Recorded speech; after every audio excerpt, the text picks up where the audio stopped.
Assalamualaikum warahmatullahi wabarakatuh. Konten kali ini, kita akan mengisahkan tentang permohonan maaf yang indah dalam sejarah antara Bilal dan Abu Dzar. Bilal bin Rabah adalah seorang budak berkulit hitam dari Habasyah, Ethiopia, yang memeluk Islam ketika masih menjadi budak. Namun, ketika Raisa Laman Bilal diketahui oleh majikannya, Bilal pun disiksa setiap hari agar ia meninggalkan Islam. Sehingga suatu hari Sayyidina Abu Bakar memerdekakan Bilal dan ia pun menjadi sahabat paling setia Rasulullah. Dalam sebuah hadis diceritakan bahwa Rasulullah pernah bermimpi mendengar suara trompa Bilal berada di surga. Lalu ketika hukum syariat azan diperintahkan oleh Allah, maka orang yang pertama kali diperintahkan oleh Rasulullah untuk mengumandangkannya adalah Bilal bin Rabah. Ia dipilih karena suara Bilal sangat merdu dan satu. Wafatnya Rasulullah SAW membuat Bilal dilanda kesedihan yang mendalam. Suatu ketika, Khalifah Abu Bakar meminta Bilal untuk menjadi muazin kembali. Namun, dengan perasaan yang masih sedih, Bilal berkata, "Biarkan aku hanya menjadi muazin Rasulullah SAW saja. Rasulullah telah tiada, maka aku bukan muazin siapa-siapa lagi." Sepeninggal Rasulullah, masih terasa kesedihan yang mendalam di hati Bilal. Ia pun meninggalkan Madinah dan mengikuti pasukan Fath Islami menuju Syam, dan kemudian tinggal di Homs, Syria. Setelah tinggal lama di Syria, Bilal praktis tidak pernah mengunjungi Madinah. Lalu, sampai pada suatu malam, Rasulullah hadir dalam mimpi Bilal, seraya menegurnya. "Hai Bilal, mengapa engkau tak mengunjungiku? Mengapa sampai seperti ini?"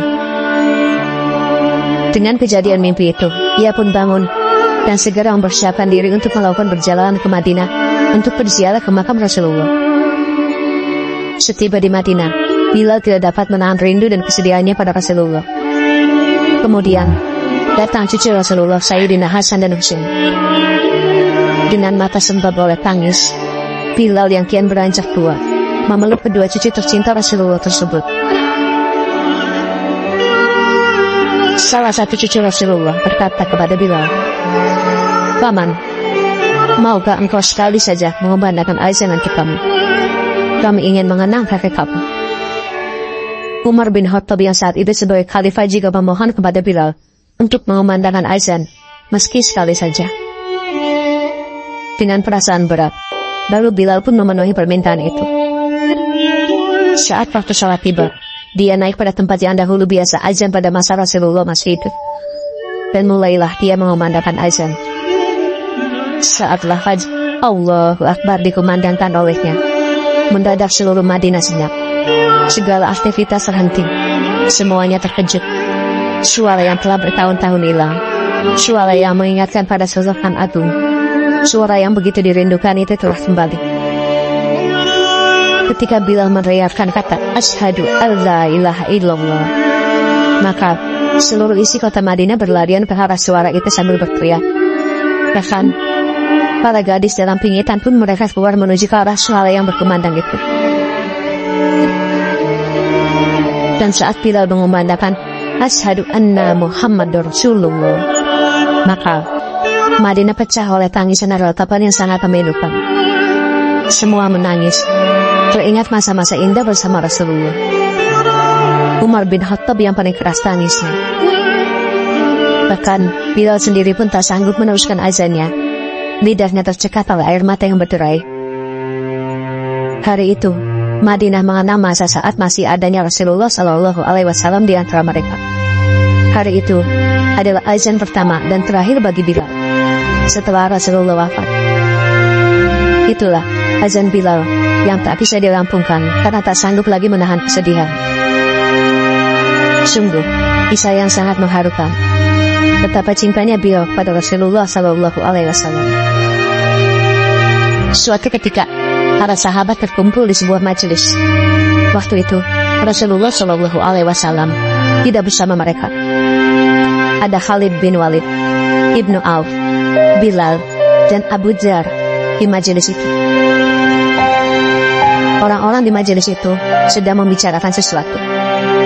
Lalu, Abu Dzar mengungkapkan pendapatnya dan berkata, menurutku, masukannya mestinya begini dan begitu.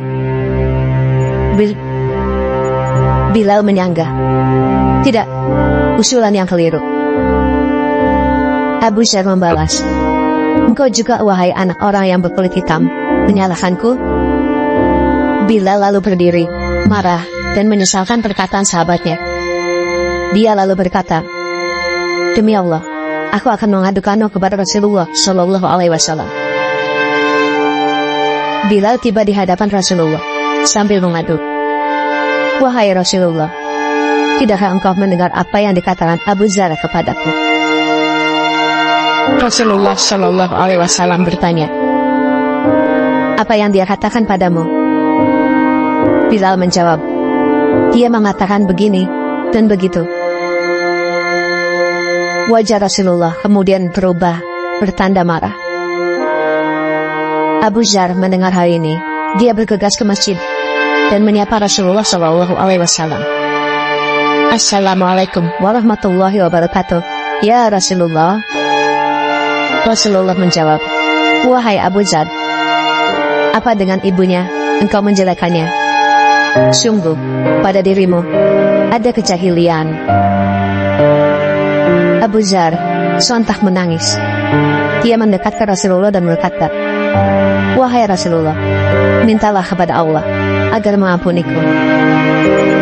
Sambil menangis, dia keluar dari masjid, menemui Bilal yang sedang berjalan. Dia lalu membaringkan kepalanya sampai pipinya menempel ke tanah, dan berkata, wahai Bilal, demi Allah, aku tak akan mengangkat kepalaku sampai engkau menginjaknya dengan kakimu. Engkau adalah orang yang mulia, dan aku orang yang hina. Hal ini membuat Bilal menangis. Dia mendekati sahabatnya, mencium pipinya, dan berkata, demi wajah yang pernah sujud kepada Allah. Mereka berdua lalu berdiri, berpelukan, sambil menangis. Wallahu a'lam bishawab.